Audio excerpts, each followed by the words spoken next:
कुमार, स्वागत है आपका रेनेशा आईएएस में। चलिए, छठे जेपीएससी से रिलेटेड जो हाई कोर्ट के फैसले आए हैं उससे संबंध में कुछ नए अपडेट्स आ रहे हैं जो कि आज के दैनिक भास्कर से ये अपडेट्स मिले हैं। जैसा कि आपको पता है, 7 जून 2021 को हाई कोर्ट के द्वारा पूर्व में जारी मेरिट लिस्ट, जिसमें 326 अभ्यर्थियों को अनुशंसित किया गया था, जेपीएससी के द्वारा रद्द कर दी गई थी क्योंकि उसमें कई तरह की अनियमितता बरती गई थी।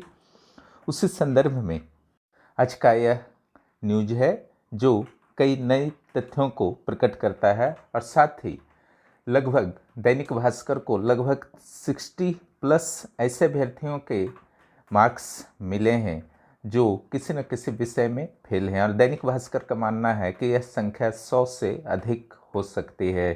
इसके अलावा इस मुद्दे पर दैनिक भास्कर के द्वारा जेपीएससी के अधिकारियों से भी बातचीत करने की कोशिश की गई और इस मुद्दे पर हाई कोर्ट में क्या कहा गया था, हाई कोर्ट के द्वारा क्या कहा गया था, उस संदर्भ में भी कुछ जानकारी दी गई है। जेपीएससी के द्वारा नियमावली समय समय पर बदली गई, उसके पीछे क्या आशंका व्यक्त की गई है, उन सभी मुद्दों पर आज चर्चा की जाएगी। झारखंड हाई कोर्ट ने विज्ञापन की अस्पष्टता और परीक्षा शुरू होने के बाद बीच में नियमों के बदलाव को आधार बनाते हुए जेपीएससी के मार्क्स कैलकुलेशन के तरीकों को ही गलत करार दिया। कोर्ट ने कहा है कि परीक्षा के विज्ञापन में जो शर्तें थी उनका अनुपालन नहीं हुआ। पीटी और मुख्य परीक्षा दोनों में समान तरीके से मार्किंग करने का प्रावधान था, पर जेपीएससी ने दोनों परीक्षाओं में अभ्यर्थियों के चयन के अलग अलग तरीके अपनाए। इससे मुख्य परीक्षा में फेल छात्र भी चुन लिए गए। एक्सपर्ट कमेटी के सुझावों को भी नहीं माना गया। रिजल्ट को चुनौती देने वाले की ओर से कोर्ट में बहस करने वाले राज्य के पूर्व महाधिवक्ता अमित कुमार कहते हैं कि जेपीएससी ने बड़ी बड़ी गलतियां की। इधर जेपीएससी के अधिवक्ता संजय पेपरवाल ने कोर्ट में कहा कि सुप्रीम कोर्ट में हमारी याचिका का डिसमिस फैसला, सरकारी विभाग का मंतव्य, एक्सपर्ट कमेटी की राय और रूल्स के आधार पर सभी विषयों को जोड़कर न्यूनतम कट ऑफ मार्क्स तय किया गया था। पूर्णांक 10-50 करने से क्वालिफाइंग मार्क्स जुड़ने की बात स्पष्ट थी। विज्ञापन में था कि सभी पेपर अनिवार्य होंगे। विवाद पीटी के बाद हुआ है, इसलिए नियम भी मेंस में बदले गए। लेकिन संजय पेपरवाल चूंकि जेपीएससी के अधिवक्ता हैं, इसलिए शायद जेपीएससी की गलती को छुपाने का प्रयास कर रहे थे।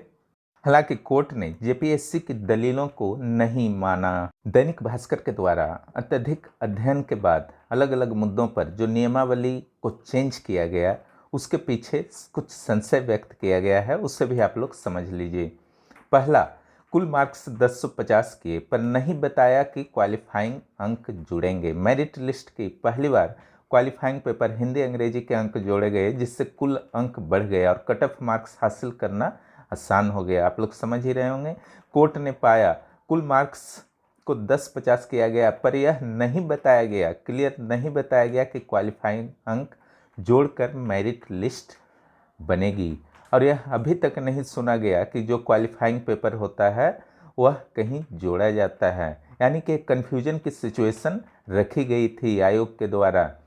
संशय, अभ्यर्थियों का कहना है कि जो असफल अभ्यर्थी हैं कि क्वालिफाइंग के मार्क्स जुड़ेंगे। कुछ लोगों को जानकारी दे दी गई होगी और उन्होंने हिंदी अंग्रेजी में खूब लिखा होगा, अन्य ने पास होने तक सवाल हल किए ताकि मेंस पर फोकस कर सकें। यानी कि केवल पास होने के लिए लिख देना है ताकि अन्य विषयों पर अभ्यर्थी फोकस कर सकें, और ऐसा होता ही है, चाहे बिहार हो, झारखंड में भी।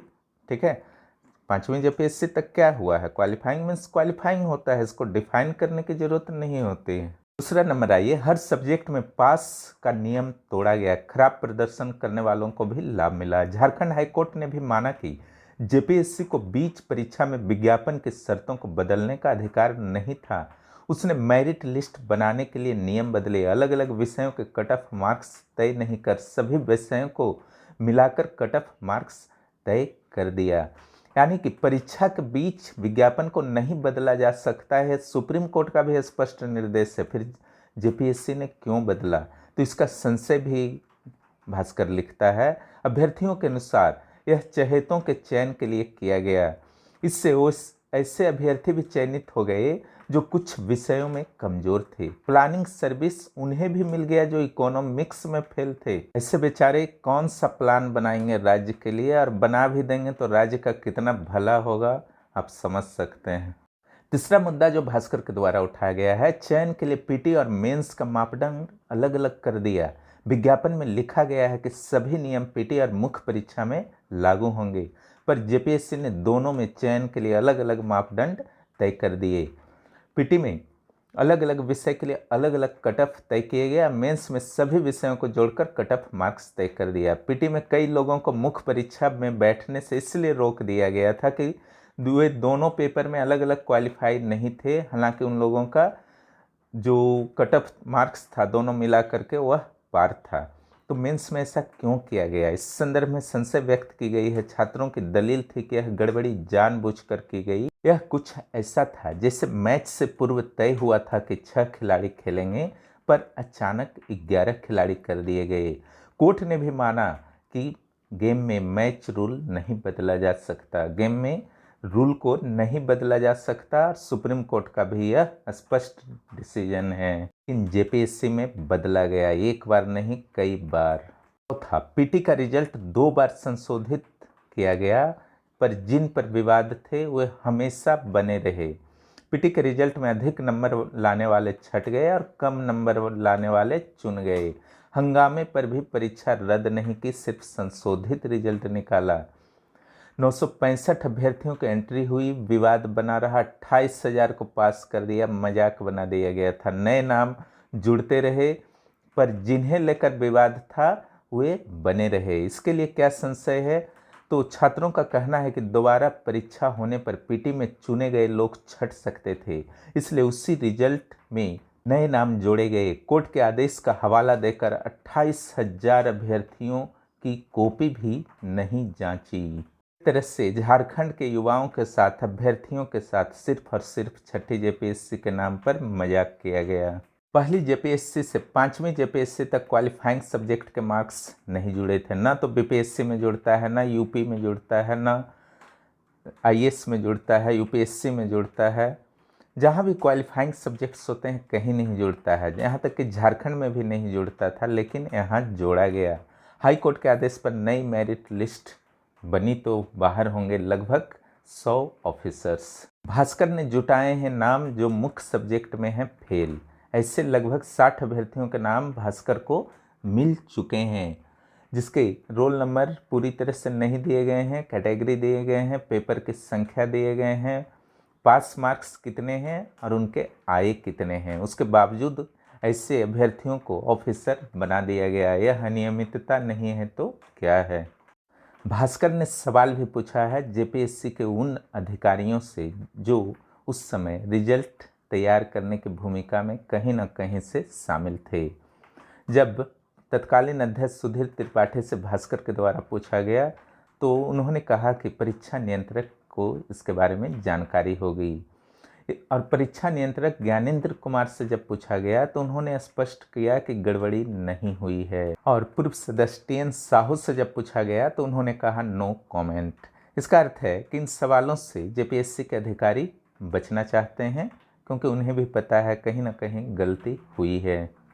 हाई कोर्ट ने साफ साफ कहा सिर्फ छात्रों को ही क्यों सजा मिले, जेपीएससी में जिसने गलती की है उस पर कड़ी कार्रवाई हो, दोबारा गलती नहीं हो। जेपीएससी के सुचिता लोगों का भरोसा जेपीएससी पर कायम रहे। 5वीं जेपीएससी में क्वालिफाइंग मार्क्स नहीं जुड़े, 1 से 4 तक भी नहीं जुड़े थे। 7वीं में भी नहीं जुड़ेंगे तो 6ठी में किन नियमों के तहत क्वालिफाइंग मार्क्स को जोड़ दिया गया? इस प्रकार मामला स्पष्ट है। अब यथाशीघ्र कोर्ट के आदेश को मानते हुए नई रिजल्ट जारी करने की कार्रवाई जेपीएससी के द्वारा शुरू की जानी चाहिए। और कोर्ट के द्वारा जो 56 डेज का टाइम दिया गया है, 8 सप्ताह का टाइम दिया गया है, उसमें से लगभग 9 दिन समाप्त हो चुके हैं। इसीलिए इसे यथाशीघ्र किया जाए ताकि जेपीएससी पर यहाँ के अभ्यर्थियों का भरोसा पुनः कायम हो सके।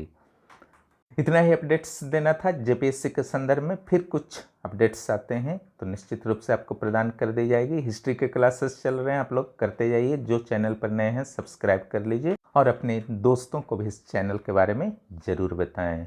यहाँ जेपीएससी प्रीलिम्स के क्लासेस चल रहे हैं, उसके बाद मुख्य परीक्षा के क्लासेस शुरू होंगे। और आप लोग न्यूज तो लीजिए, न्यूज लीजिए, लेकिन उससे टेंशन मत लीजिए, अपने पढ़ाई को बाधित मत कीजिए। और देख रहे हैं कि मार्क्स कम होने के कारण कई लोग आज छट जाएंगे, इसलिए इतना ज़्यादा मार्क्स ले आइए, चाहे प्रारंभिक परीक्षा हो, मुख्य परीक्षा हो, कि इन सवालों से आप बहुत आगे रहिए। चलिए फिर मिलते हैं अगले क्लासेस में या अगले इन्फॉर्मेशन के साथ। वीडियो देखने के लिए बहुत बहुत धन्यवाद।